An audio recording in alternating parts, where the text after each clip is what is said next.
Hi friends, how are you doing today? I hope you're doing well. I, on the other hand, am doing much better than I've been doing. If you have watched any of my videos, you know that I've been sick since the first week of September. It eventually turned into a sinus and bronchial infection. So right now I'm on a lot of steroids and antibiotics trying to get all of this gunk out of my lungs. So please excuse the missed week last week, and hopefully I can get through most of this without a lot of coughing attacks, and my voice will be tolerable to you. So my apologies in advance. Today we are going to talk about 10 strategies to cope with binge eating disorder. Now, I am going to give you trigger warnings now. I'm not going to go into a lot of detail about what binge eating disorder is, but for some people, talking about any eating disorders is very triggering to them. So if this is not something that you can tolerate, I completely understand, and I'll see you in the next video. But if this is something that you're very curious and learning about and trying to figure out how to cope with, then let's get to it. Did you know that binge eating disorder is considered the #1 feeding and eating disorder in the US? I'm not surprised, to be honest with you. But I didn't know that. Did you know BED is more than just about food? It is a true and recognized psychological condition in which you will need to be diagnosed by a medical professional. There's a lot of people that just sort of self-diagnose, and that's a good starting point.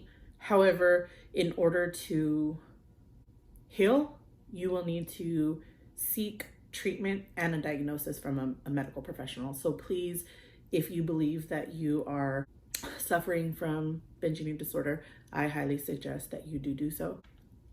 People with BED tend to have overeating episodes even if they're not hungry. Like, you may be not even thinking about food, but you get stressed out about something, and all of a sudden the only thing that's gonna help you cope is chocolate, candy, ice cream, cake, whatever it is that whatever food it is that you are comforted by is going to be the only thing that can help you with that stressor.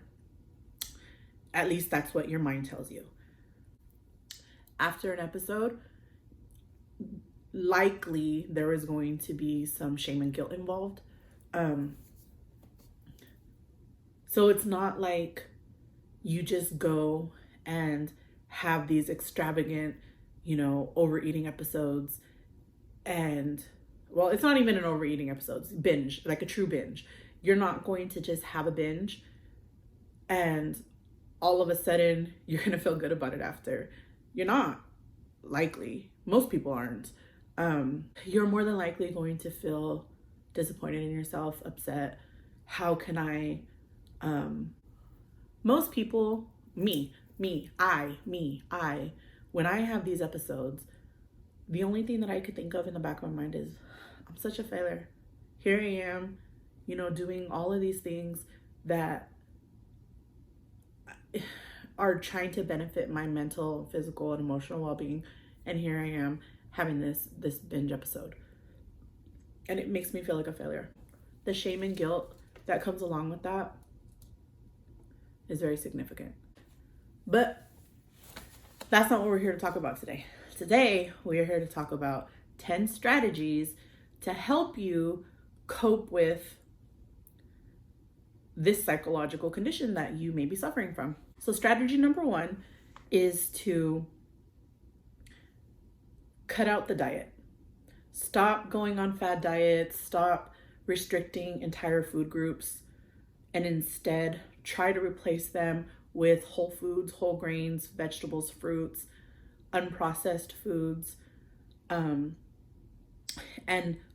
just use treats in moderation instead of cutting them completely out. Because there's a lot of studies that show that when you completely cut out a food group, including treats, then you're more likely to trigger a binge episode. Strategy #2 is to avoid skipping meals or to do your best to try to avoid it.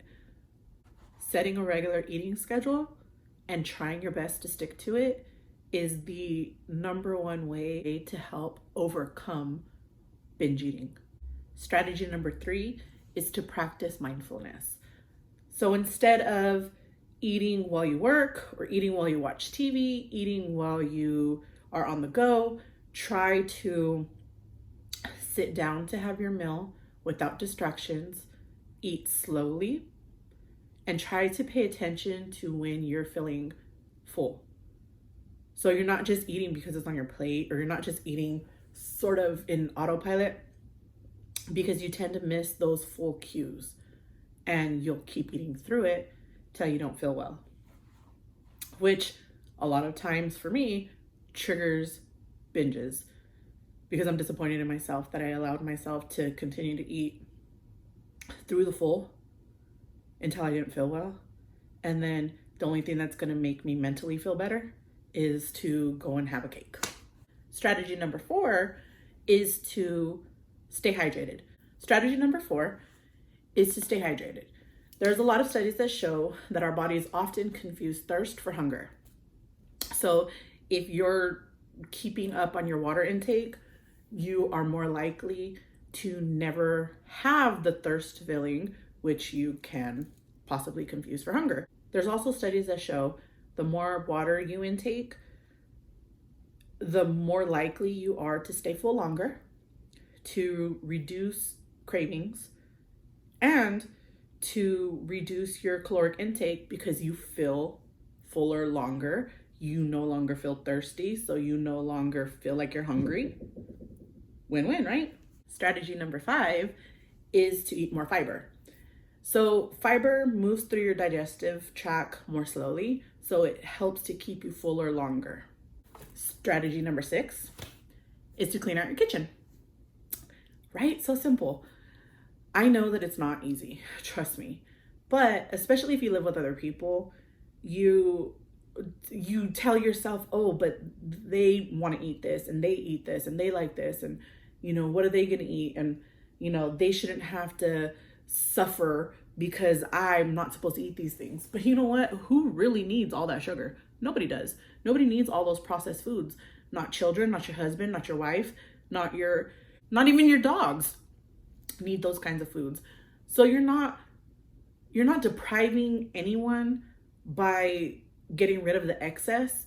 You're really helping everyone, and especially yourself. It's a lot harder to binge on something in those really super stressful moments when you don't have it in your house to be able to run to. If you have to get in your car, go to the store, find all of these things that will make you feel more comfortable, the likelihood of you being able to get through that moment of needing that binge is a lot higher, because when you're feeling the stress, you want the instant gratification of satisfying that with the overeating in the moment.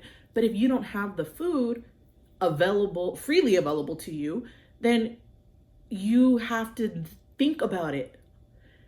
The more time that you give your body to sort of cope with what's going on, the more often that you will be able to fight through that need to binge.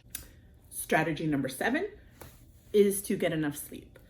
There's a lot of studies that show that people who suffer from BED have a high likelihood of being insomniacs. So if you're not getting enough rest, you're really not doing anybody any good, especially yourself. You really need that time to sort of heal in the sleeping process, mentally, physically, and emotionally. Strategy number 8 is to keep a food and mood journal. Is to keep a food and mood journal. Wow, that sounds like a tongue twister, huh? You wouldn't think food and mood, but it does. It's hard to say. So the way that you do that is you would keep track of whatever it is that you eat or drink. You don't have to do this like long entry. Just if you drink a glass of water, just write down water. But the thing is, you want to ensure that you're also writing down how you felt before you had that meal. Did you feel anxious? Did you feel stressed out? Did you feel happy? Did you feel sad? Did you feel neutral? Like, how did you feel?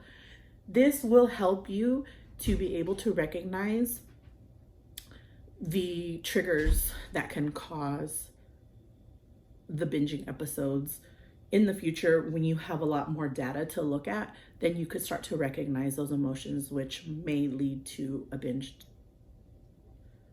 episode. Strategy number 9 is to plan and or prep your meals in advance. If you have them already thought out, then there's not a lot of time for you to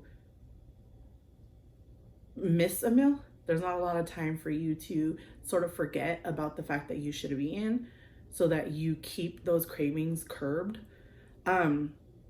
There's a lot less stress involved with making meals, so that you don't have those really high stressful moments around food that also can trigger you to have a binging episode. Strategy number 10 is to seek help.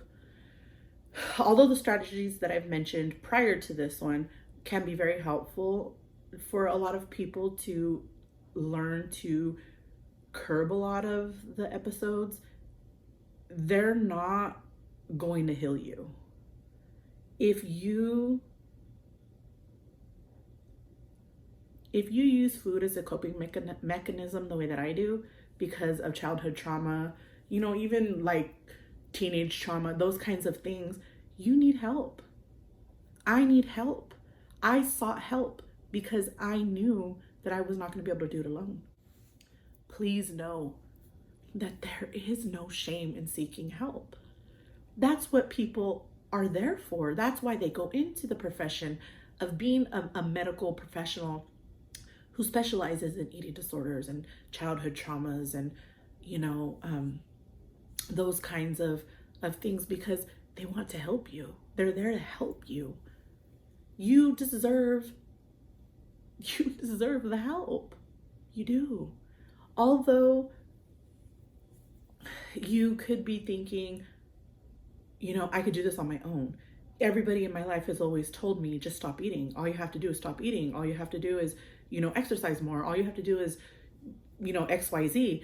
The reality is, it's not that easy. It just isn't. You need to seek the help to help you to heal those trauma experiences, to learn new and better coping skills that are going to help you to get through those moments of when those stressors hit you. And the first thing that you come up with in your mind is, I need to go have some ice cream, because ice cream doesn't abandon me. Ice cream doesn't make me feel like I'm a loser. Ice cream loves me. Well, ice cream is an inanimate object who doesn't have any feelings, but ice cream's always been there for you. But guess what? You can learn better habits. You can heal from this. I can heal from this. We can do it together. We can. But I know that you can do this. You can. You are worthy of healing. You are worthy of loving yourself enough. There's no guilt in that. You deserve it. I hope to see you next week. Remember to like, subscribe, comment. I'm here. I'd love to interact with you. And number one thing that I want you to take away from all of this is that you didn't do anything wrong. It's just something that you learned, but it can be unlearned. I want you to know that I adore you, but Jesus loves you more. And I'll see you next week. Bye.